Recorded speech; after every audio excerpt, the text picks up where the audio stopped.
प्रिय विद्यार्थियों नमस्कार। आज कक्षा 5 के विद्यार्थी पार्ट 2 बालक चंद्रगुप्त का अभ्यास भाग करेंगे। तो देखिए बच्चों, ये है हमारे पाठ की एक्सरसाइज, अभ्यास एक्सरसाइज। इसमें सबसे पहले है शब्दार्थ ज्ञान यानी वर्ड मीनिंग। अब हम इनको पढ़ेंगे। सम्राट जो राजाओं पर राज करे यानी राजाओं का भी राजा सम्राट। साम्राज्य जिसमें कई देश शामिल हों। प्रांतर दो गांवों के बीच की खाली भूमि। विभवहीन निर्धन शक्तिहीन। बंदी कैदी। कुटुंब परिवार। देखो बच्चों, दो मीनिंग कहीं कहीं दिए हुए हैं। आप जब याद करें तो दो कर सकते हैं, लेकिन लिखने के टाइम पे आप एक एक भी लिख सकते हैं। पुरस्कार इनाम। अभिनय नाटक खेलना, नकल करना यानी एक्टिंग करना। राजक्रीड़ा राजाओं का सा खेल। कुतूहल जानने की इच्छा होना। याचना प्रार्थना। उदारता उदार होने की अवस्था। सगर्भ गर्व के साथ, घमंड के साथ। धृष्ट शैतान। होनहार योग्य प्रतिभाशाली। राजकोप राजाओं का क्रोध, राजाओं का गुस्सा। अनिष्ट अशुभ या बुरा। निष्ठुर कठोर निर्दयी। त्रासजनक डरावना कष्ट देने वाला। वैभव शक्तिशाली, शक्ति या सामर्थ। चाटुकार चापलूस जो किसी की झूठी बड़ाई करता हो। सभासद सभा के सदस्य। बिढ़ाई दुस्साहस। आहुति आग में छोड़ा जाना। विपत्ति मुसीबत। निर्भीकता निडरता। शलाकाओं लोहे की छड़ें। चक्रवर्ती संपूर्ण पृथ्वी का अधिपति, अधिपति माने स्वामी, जिसने पूरी धरती को जीत लिया हो। बाहुबल भुजाओं की ताकत। अब ये देखिए, ये है पाठ चर्चा। पाठ चर्चा में क्या है, उसमें है बताओ। बताओ में ये 4 प्रश्न हैं। इन चारों प्रश्नों के उत्तर हम जानेंगे। आप इन प्रश्नों को कॉपी में लिखेंगे भी और याद भी करेंगे। पहला प्रश्न है, बालक किसका अभिनय कर रहा था? उत्तर, बालक राजा का अभिनय कर रहा था। प्रश्न 2, ब्राह्मण ने बालक से गायें क्यों मांगी?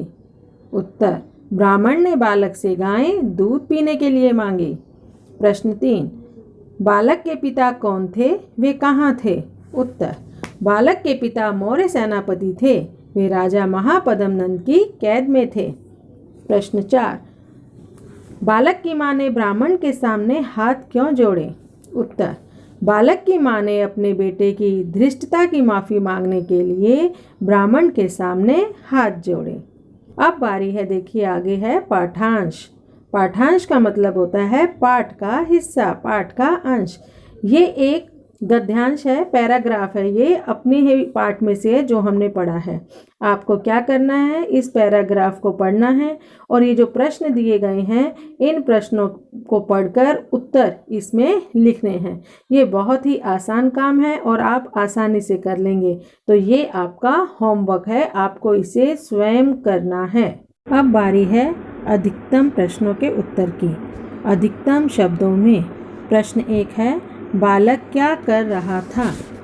तो इसका उत्तर है, बालक अपने साथियों के साथ राजा और प्रजा का खेल खेल रहा था। कई लड़के उसकी प्रजा बने थे और वह बना था राजा।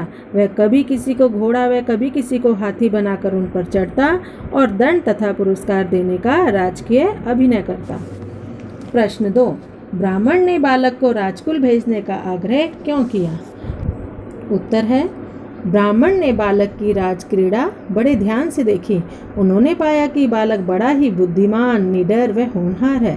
बालक की मानसिक उन्नति के लिए ब्राह्मण ने उसे राजकुल भेजने का आग्रह किया। प्रश्न 3, राजसभा में मोम का सिंह किसने और क्यों भेजा? उत्तर, पहले राजा लोग एक दूसरे के बल, बुद्धि व वैभव की परीक्षा लिया करते थे। इसके लिए वे तरह तरह के उपाय रचते थे। नंद की राजसभा की बुद्धि का अनुमान करने के लिए किसी राजा ने लोहे के पिंजरे में मोम का सिंह भिजवाया था। प्रश्न 4, बालक ने सिंह को पिंजरे से बाहर कैसे निकाला? उत्तर है, बालक ने लोहे की शलाकाओं को गर्म करके उस सिंह को पिघलाकर पिंजरे को खाली कर दिया। भाषा सरिता। इसका पहला प्रश्न है, नीचे दिए गए वाक्यों में संज्ञा शब्द रेखांकित कर सामने लिखो। यानी ये जो वाक्य दिए गए हैं इनको पढ़ो और इन वाक्यों में आए संज्ञा शब्दों को अंडरलाइन कर रेखांकित कर इनको लिखना है। पहला वाक्य है, नंद के अत्याचार से मगध कांप रहा था। तो इस पंक्ति में नंद, अत्याचार और मगध ये 3 संज्ञा शब्द हैं। नंद जो है व्यक्तिवाचक संज्ञा है, अत्याचार भाववाचक संज्ञा है और मगध व्यक्तिवाचक संज्ञा है क्योंकि यह राज्य का नाम है। हमें यहाँ संज्ञा के भेद नहीं बताने हैं, यहाँ मैं आपको सिर्फ समझाने के लिए उसके भेद बता रही हूँ। इसमें ये जो 3 संज्ञा शब्द हैं इनको निकाल कर यहाँ पर लिख देना है। बालक क्रुद्ध होकर बोला। इस वाक्य में बालक और क्रुद्ध ये 2 संज्ञा शब्द हैं। उस सिंह को पिघला दिया। सिंह और पिघला दिया ये 2 संज्ञा शब्द हैं। बालक निर्भीकता से आगे बढ़ा।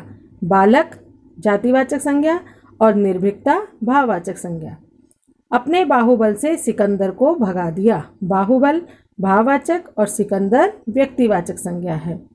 अब आगे बढ़ते हैं प्रश्न 2 की ओर। एक जैसा अर्थ बताने वाले शब्दों को पर्यायवाची कहते हैं।